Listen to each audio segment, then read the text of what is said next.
Bueno, buenos días. Voy a hablar acerca de la inmunidad antitumoral y para esto me voy a basar en dos cosas. La primera, los tumores estimulan respuestas inmunitarias adaptativas específicas. Con esto, la primera demostración experimental de que los tumores pueden inducir respuestas inmunitarias protectoras procede de estudios de tumores trasplantados realizados en los años 50. Se puede inducir un sarcoma en un ratón endogámico pintando su piel con la sustancia química cancerígena metilcolantreno. Si este tumor inducido con este se reseca y trasplanta en otros ratones ingénicos, los tumores crecen. Por el contrario, si las células del tumor original se trasplantan de nuevo al anfitrión original, el ratón pues rechaza este trasplante y el tumor no va a crecer. Como segunda medida, las respuestas inmunitarias no impiden con frecuencia el crecimiento de tumores. Primero, muchos tumores tienen mecanismos especializados para evadir las respuestas inmunitarias del anfitrión. Segundo, muchas células son similares a las células normales en muchos aspectos. Y tercero, el crecimiento rápido y la diseminación de un tumor pueden superar la capacidad del sistema inmunitario de controlar la forma eficaz del tumor, lo que requiere obviamente que todas las células malignas sean eliminadas. Ahora voy a hablar acerca de los antígenos tumorales y primero voy a empezar por los productos de los genes mutados. Estos genes se producen mediante mutaciones puntuales, eliminaciones, translocaciones cromosómicas o inserciones de genes víricos que afectan a protooncogenes celulares o genes supresores de tumores. Los productos de muchos de estos oncogenes y de genes supresores de tumores mutados son proteínas citosólicas o nucleares que se degradan en los proteosomas y pueden presentarse en moléculas de la clase del complejo mayor de histocompatibilidad. Segundo, voy a hablar ahora de las proteínas celulares no mutadas pero expresadas de forma anómala. Bueno, aquí algunos antígenos tumorales son proteínas no mutadas que se producen en concentraciones bajas en las células normales y que se expresan en exceso en las células tumorales. Uno de estos antígenos es la tirosinasa, una enzima que participa en la biosíntesis de la melanina y que se expresa en los melanocitos normales y en los melanomas. En tercer lugar, voy a mencionar los antígenos de virus oncógenos. Aquí los productos de los virus oncógenos actúan como antígenos tumorales y desencadenan respuestas específicas de los linfocitos T que pueden servir para erradicar los tumores. Bueno, los virus ADN están implicados en la aparición de diversos tumores en los seres humanos y en los animales de experimentación. Podemos mencionar como ejemplos en los seres humanos el virus de Epstein-Barr, que se asocia a los linfomas de linfocitos B y al carcinoma nasofaringeo. El virus, así pues, del papiloma humano, que pues se asocia al carcinoma cervical. En cuarto lugar, mencionó a los antígenos oncofetales. Estas son proteínas que se expresan en cantidades altas en las células cancerosas y en los fetos normales en desarrollo, pero no en tejidos del adulto. No hay datos de que los antígenos oncofetales sean inductores o dianas importantes de la inmunidad antitumoral.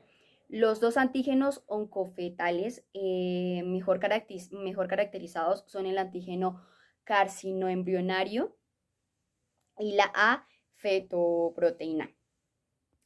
Bueno, como quinto lugar voy a mencionar los antígenos glucolipídicos y glucoproteínicos alterados. Entonces estas moléculas alteradas son los gangliosidos, los antígenos de los grupos sanguíneos y las mucinas. Estos aspectos del fenotipo maligno de los tumores, como la invasionística y el comportamiento metastásico, pueden reflejar la alteración de las propiedades de la superficie celular debido a la síntesis anómala de glucolípidos y obviamente pues glucoproteínas. Como último lugar, voy a mencionar los antígenos de diferenciación específicos de tejidos. Entonces, estos antígenos se denominan antígenos de diferenciación porque son específicos de linajes particulares o determinadas fases de la diferenciación de varios tipos celulares. Su importancia radica en que son posibles dianas para la inmunoterapia y para la identificación del tejido de origen de los tumores. Bueno, ahora voy a hablar de las respuestas inmunitarias frente a tumores. Entonces voy a mencionar los linfocitos T. Como nosotros ya sabemos, es el principal mecanismo de la protección inmunitaria contra los tumores eh, contra los tumores, pues en la muerte de las células tumorales. Esto está dado por los CDL, CD8, bueno, precisamente estos pueden realizar una función de vigilancia al reconocer y al matar células potencialmente malignas que expresen péptidos derivados de antígenos tumorales y los presenten asociados a moléculas de la clase 1 de complejo mayor de histocompatibilidad. Este es un rechazo que se caracteriza por presentarse meses o años después del trasplante. Se da principalmente porque las células presentadoras de antígeno del paciente presentan antígenos del órgano trasplantado a los linfocitos T. Sabemos que los macrófagos reconocen como extraños a las células del órgano trasplantado.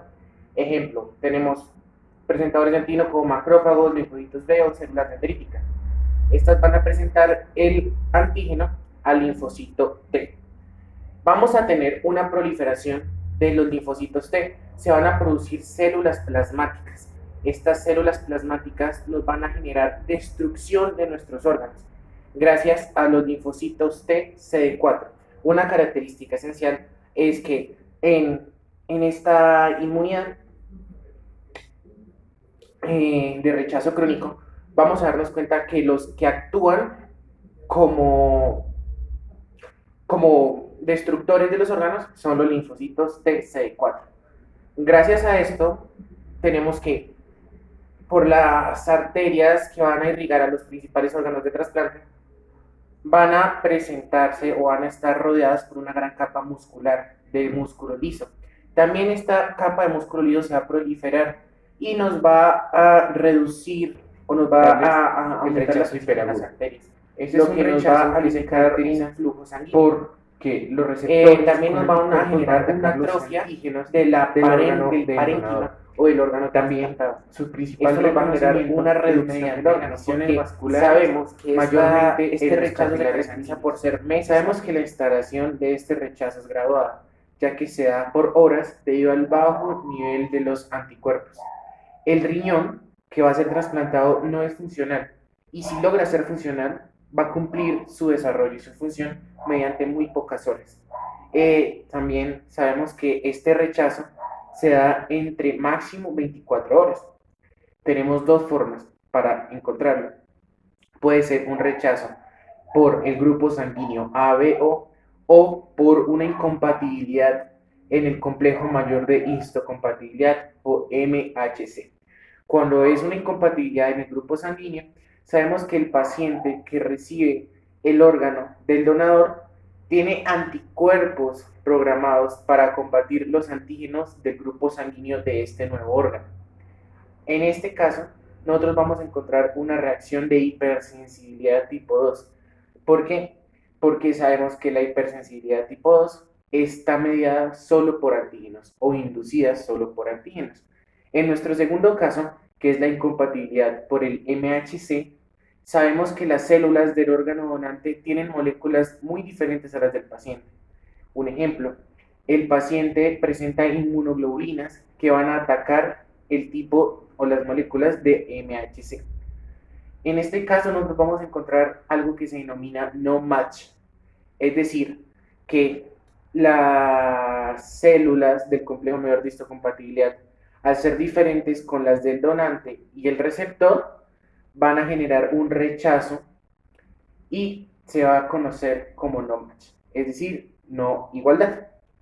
Para la identificación de este rechazo, vamos a encontrar un órgano cianótico, hinchado y con un flujo sanguíneo. Hola a todos, mi nombre es Silvia y el día de hoy les voy a enseñar la inmunología del trasplante. Entonces yo voy a basar mi charla en 4 ítems muy importantes. ¿Qué es un trasplante? ¿Cuáles son los tipos de trasplante? La respuesta inmune a lo reactiva y voy a decir unas cositas de los trasplantes. Entonces, bueno, ¿qué es un trasplante?